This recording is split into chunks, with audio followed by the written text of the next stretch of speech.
Good morning, good morning, good morning. Buenos dias, mi gente. Yo-yo. Welcome to Daily Discipline number 723, primarily in a row. My name's Rob Hoback. Happy that you're here. Honored and humbled that you keep coming back like for reals. Hey, it's Friday. On Fridays, we talk about having F-it Fridays. Either there's something you need to do because you just need to take your shot, whatever that is. So try that today.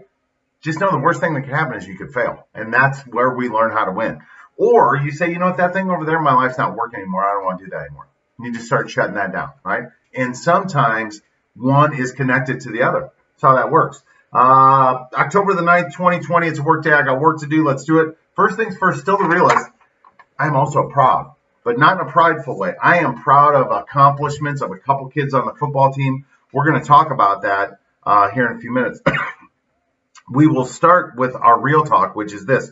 Stop crying and take care of your business, right? Stop crying and take care of your business. Yesterday, I alluded to this in a LinkedIn post that got a lot of attention, talking about working from home, right, with young kids during the middle of the pandemic. And I said, look, I went through this whole thing like 5 years ago when I started working from home with young kids. And so it's been interesting to me to watch how the rest of the marketplace or the workforce, because millions of people were shoved into the same situation. And so my advice was like, look, once you get done complaining about it and you just figure it out, you take care of your business, good things will happen, right? Stop crying, stop complaining, and take care of your business. So it's just interesting that I wrote that post and people are like, oh, Rob, I love it when you're just, truthful, blah, blah, blah. And then I picked up Sam from school and he proceeds to tell me that the exact same situation took place for him. And what I mean is that he had just gotten his hair cut, and it was a pretty drastic haircut. He had let his hair grow long, and he had real clean lines, so he looked a little bit like a little kid. And so apparently in second hour, he took his hoodie off, and some boys started making fun of him. And I was like, so was it, playful? He's like, no, they were being mean about it. And so he's like, I just took it, I just tried to ignore him. He's like, but it upset me. And then put his hoodie on as they were leaving. And one of the same kids came up behind him and pulled his hoodie off, and they started making fun of him. I'm like, okay. And he's like, so I'll be honest with you. I went to the bathroom. He's like, I was very upset. I didn't know what to do, and I cried. He's like, and as I sat there and cried, I got mad. And he's like, I'm not putting up with that kid's crap anymore. So he went out and punched him right in the face. And I can only imagine how awkward it was, right? And I'm like, really? And he's like, well, I kind of hit him in the ear, but, he like fell back and they didn't know what to do. And he's like, I just stood there and looked at him.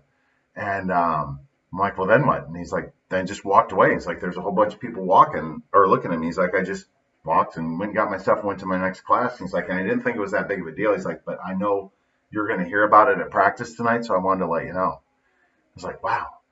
Literally, in that moment, I was like, that is literally the same thing that I was just talking about, but in a different application. Stop crying, right? And look, we've all been there, right? Somebody hurts our feelings, whatever. Like we need to experience those emotions. But then, he made the decision, like, I'm not putting up with that anymore. And he's like, look, Dad, I know that I'm not supposed to be laying hands on other people and stuff like that. He's like, but I'm not putting up with that kid. And he's like, he was weak. I knew it. And he's like, yeah, that's what I did. He's like, hope you're not mad at me. I'm like, no, actually, I'm proud of you. I'm proud of you that you took care of your business. Now, obviously, running around punching people in the face is not the way to solve all your problems in life. But sometimes you got to take care of your business. So, and when all those boys, we're talking 12 and 13-year-old kids are like, Coach Rob, did you hear about Sam? Blah, blah, blah. I'm like, look, as a parent, a coach, all these things, my job is to tell you that is not the best way to handle things. I'd also tell you sometimes you got to take care of your business, right? What else do you want me to say? Sometimes you got to take care of a bully by walking up and punching him right in the face.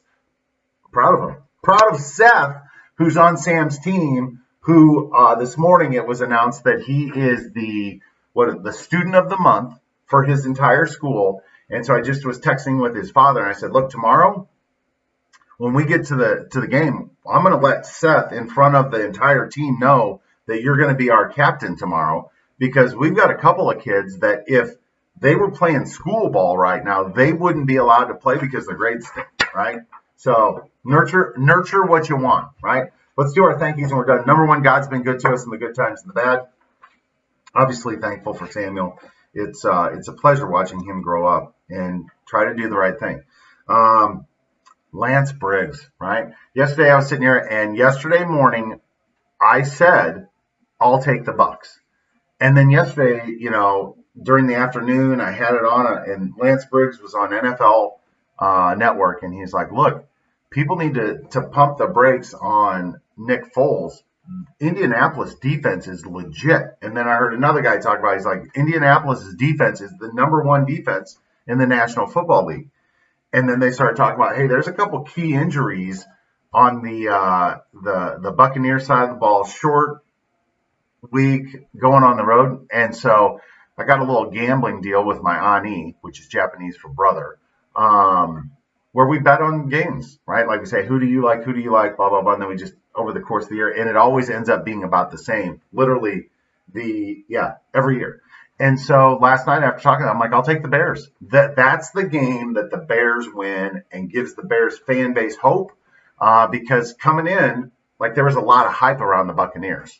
And so I get it, right? Big win for the Bears. But I appreciate that the shout out or the good advice from Lance Briggs saved me a few bucks. I'm thankful for my Ani. That's a guy that, he's been a friend, a mentor, good dude.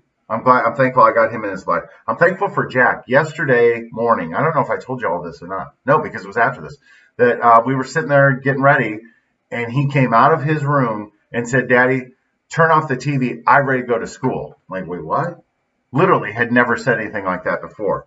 So yeah, that kid. And then, he's reading books, like he does Brown Bear. For parents that know what Brown Bear is, he can't read it. He's memorized it, but it's still pretty cute, right? Thankful for Addie. Addie's just so sweet. And her and I had like a couple precious moments, doing her homework yesterday, and then a couple this morning. That girl's just all love. I'm thankful for time. I was thinking about this last night at football practice, that things have simmered down. I mean, we still haven't won a game. We had an off week. And just over time, you can see the team gelling. They're starting to come together. Sam's making friends with kids that he wouldn't normally make with. I'm making new connections, better connections with other people. Just thankful, right? And that comes with time and everybody showing up.